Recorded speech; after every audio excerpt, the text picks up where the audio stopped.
Արարատից Արագած, Արագածից Արամազդ, Արամազդից Մռավ, Մռավից Քիրս։ Այս լեռնաշղթան մեզ հիշեցնում է հայոց պատմության հաղթանակների շարասյունը, նոր նվաճումների շղթան, հաջորդը նախորդին կիպ կպած բարձրակնա ինչպես հայոց լեռները։ Այս լեռնաշղթան մեզ տանում է հայոց պատմության վերելքներով, խոր անկումներով, զարգացման հակասական անկանոն բնույթով ու խորթուբոր ճանապարհներով։ Այս լեռներից մեր կողքին ապագայի հետ խոսում են մեր ֆիդայիներն ու հայորդիները։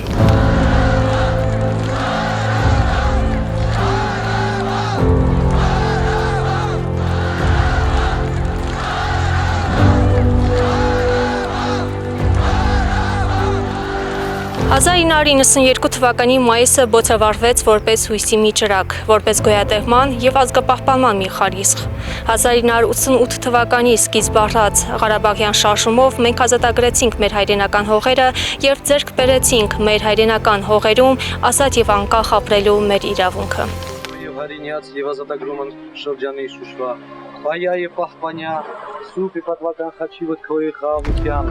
սարամանատարությունս։ Շուշիի ազատագրման գործողության նախապատրաստումը կատարվել էր մի քանի փուլով՝ դիվանագիտական, լրատվաքարոզչական և ռազմական։ 1992 թվականի մայիսի 8-ին ժամը 02:30-ին ինքնապաշտպանական ուժերի շուրջ 1200 մարտիկներից կազմված գրոհային 4 խմբեր ձեռնամուխ են եղել կենդանի ուժով ու միջոցներով գերազանցող հակառակորդի ջախջախմանը Շուշիի և Ստեփանակերտի շրջակա հենակետերում։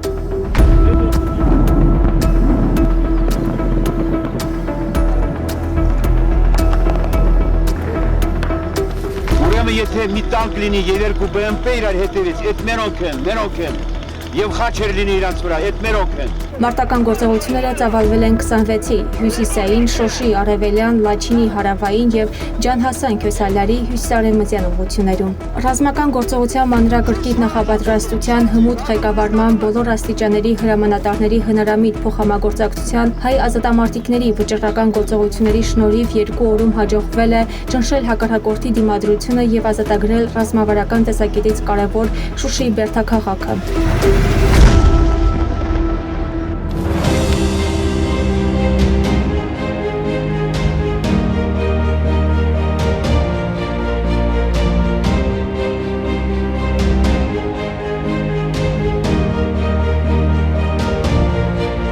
Շուշիի ազատագրմամբ հնարավոր դարձավ Բերձորի ռազմագործողությունը, Արցախի շրջափակման օղակի ճեղքումը։ Շուշիի ազատագրումից հետո մեկը մյուսի ետևից ազատագրվում են հայկական մյուս բնակավայրերը՝ Մարտունիի գյուղերը, Մարտակերտը, Ակնան, Օմարը, Քարվաճառը, Վարանդան, Ջրականը, Կովսականը և մի շարք այլ հայկական բնակավայրեր։ 1994 թվականի մայիսի 11-ին Ռուսաստանի միջնորդությամբ Հայաստանը, Արցախը և Ադրբեջանը ստորագրում են կրակի դադարեցման մասին համաձայնագիր, որը ուժի մեջ է մտնում նույն թվականի մայիսի 12-ին։ Շուշիի ազատագրումը վերջնականապես փոշիացրել է թվաքանակով ու միջոցներով գերակշռող հակառակորդին սեփական ուժերով հաղթելու անհնարինության մասին առասպելը։ Մյուս կողմից այն բարոյահոգեբանական խորտակիչ հարված է հասցրել հակառակորդին, որն այդպես էլ հետագա մարտական գործողությունների ողջ ընթացքում չի կարողացել հաղթահարել պարտվածի բարդույթը։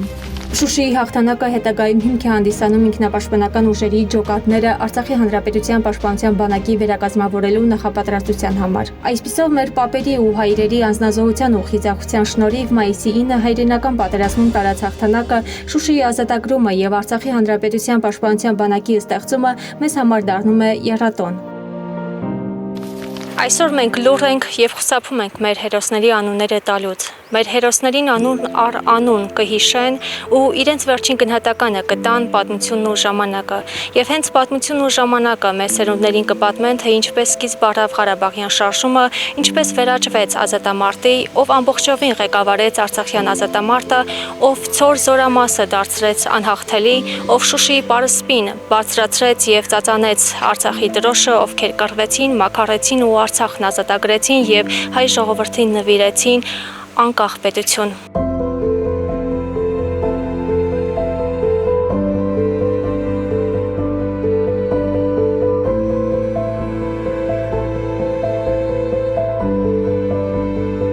Եվ այսօր ինչքան էլ փորձեն նսեմացնել հայոց բանակը, հայ զինվորին, հայ ժողովրդի անցած ուղին, Արցախյան ազատամարտը,